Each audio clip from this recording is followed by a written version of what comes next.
During World War I, the dogfight defined individual aerial combat.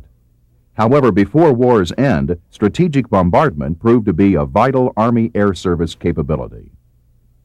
In 1921, General Billy Mitchell demonstrated strategic bombardment by sinking obsolete warships.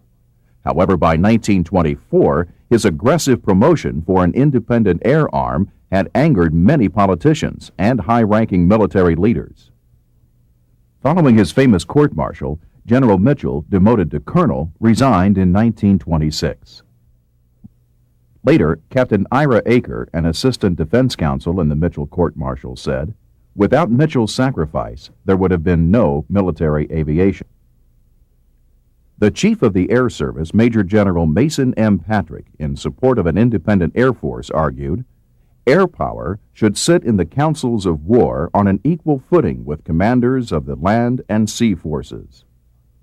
Congress passed the Army Air Corps Act of 1926, and the Army Air Service became the Army Air Corps, but remained ill-equipped and understaffed. Air Corps growth and development suffered from insufficient funding during the 1920s and the Depression of the 1930s. In 1933, the Drum Board favored establishing General Headquarters Air Force, performing strategic reconnaissance, long-range bombardment, and tactical ground force support. However, the Army General Staff feared a GHQ Air Force would neglect the ground support role.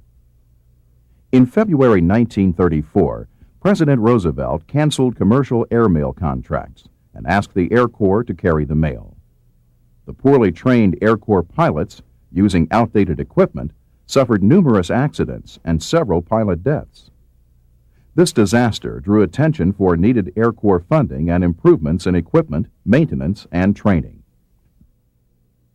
Major General Falloy, then Chief of the Air Corps, commented, "It was from this tragic experience that the first giant step was made toward the creation of an independent Air Force." The General Headquarters Air Force emerged in 1935 and was primarily responsible for providing Army ground support.